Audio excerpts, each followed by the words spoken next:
গণিত এমন একটা সাবজেক্ট যেটা পারলে খুবই সহজ মনে হয় আর না পারলে এতটাই বিরক্ত লাগে যে তখন অঙ্ক বই ছুঁয়ে দেখতেও ইচ্ছা করে না। তবে সত্যিই যদি গণিত কঠিন হয় তাহলে কিভাবে টপার স্টুডেন্টরা ম্যাথে এক্সপার্ট হয়, কিভাবে তারা অঙ্ক পরীক্ষায় 95% কিংবা তারও বেশি নম্বর অ্যাচিভ করে, এমন কি সিক্রেট আছে যেটা তারা জানে কিন্তু আপনি জানেন না। তো আপনিও যদি টপার স্টুডেন্টদের সেই গোপন কৌশলগুলো জানার মাধ্যমে নিজেও গণিতে সর্বোচ্চ নম্বর অর্জন করতে চান তবে আজকের এই ভিডিওটিকে খুবই মনোযোগ সহকারে দেখতে থাকুন। তো চলুন শুরু করা যাক। জীবনে যে কোনো ফিল্ডে সফল হবার জন্য সবচেয়ে গুরুত্বপূর্ণ হলো আত্মবিশ্বাস। যদি আপনার নিজের প্রতি আত্মবিশ্বাস অর্থাৎ কনফিডেন্স থাকে তবে আপনার সফলতা নিশ্চিত। আপনাকে প্রথমে এটা মন থেকে দূর করতে হবে যে আপনি গণিতে ভালো নন, বরং আপনি এটা মনে করবেন যে আপনি গণিতে অনেক বেশি এক্সপার্ট। ফলে আপনার মন থেকে গণিতের ভয় দূর হয়ে যাবে এবং আপনার মানসিক চাপ কমে আসবে।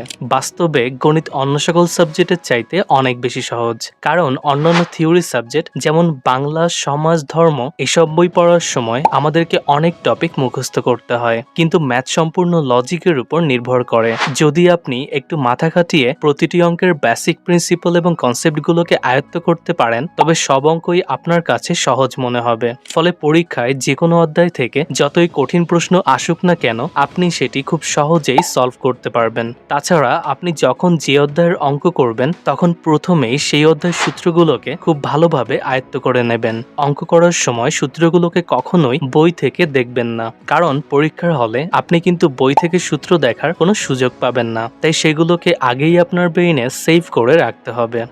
এক্ষেত্রে বইয়ের কোন অধ্যায়ের অঙ্কগুলোকে কোন কোন সূত্র প্রয়োগ করে সলভ করা যাবে সেগুলো আগেই জানা থাকলে পরীক্ষায় বেশি নম্বর পাবার সম্ভাবনা অনেকটাই বৃদ্ধি পায়। আর তাই সূত্রগুলোকে মনে রাখার জন্য আপনি অবশ্যই একটি ফর্মুলা রিলেটেড নোটবুক মেক করবেন এবং সেখানে প্রতিটি সূত্রকে বইয়ের অধ্যায় ভিত্তিক সিরিয়াল অনুযায়ী লিখে রাখবেন।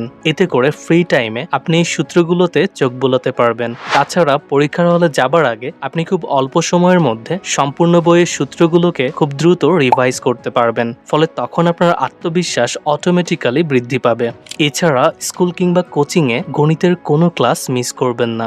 বিশেষ করে যেদিন কোনো অধ্যায়ের প্রথম ক্লাস থাকবে সেদিন তো মিস করাই যাবে না, কারণ প্রথম ক্লাসে শিক্ষক সেই অধ্যায়ের কনসেপ্ট নিয়ে বিস্তারিত আলোচনা করে, যেটি আপনাকে খুব মনোযোগ সহকারে বুঝতে হবে।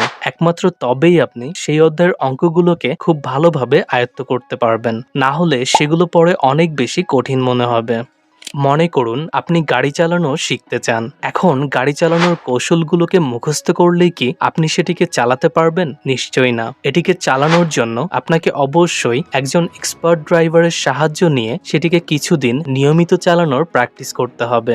একইভাবে গণিতে ভালো করতে চাইলে অঙ্কগুলোকে শুধুমাত্র দেখলে কিংবা মুখস্থ করলেই হবে না, সেগুলোকে বাসায় পড়ার টেবিল চেয়ারে বসে নিয়মিত প্র্যাকটিস করতে হবে।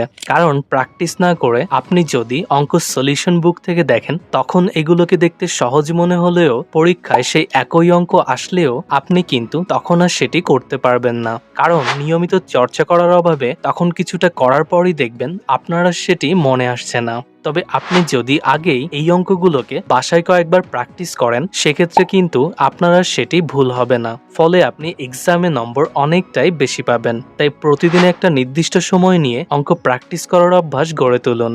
অন্যান্য সাবজেক্টের তুলনায় অঙ্ক করার সময় আমাদেরকে একটু বেশি মনোযোগী হতে হবে, এতে করে জটিল এবং কঠিন অঙ্কগুলোকে আয়ত্ত করাও সহজ হবে। তাই এক্ষেত্রে আপনি এমন রুমে বসে অঙ্ক প্র্যাকটিস করবেন যেখানে বাইরের শব্দ কম যায়। এছাড়া অঙ্ক করার সময় আপনার মোবাইল ফোনটিকে পাশের রুমে রেখে আসবেন, না হলে আপনার পড়ায় মনোযোগে ব্যাঘাত ঘটতে পারে। এছাড়া কোনো অঙ্ক না পারলে হতাশ হবেন না, বরং সেটিকে পুনরায় সলভ করার জন্য চেষ্টা করবেন।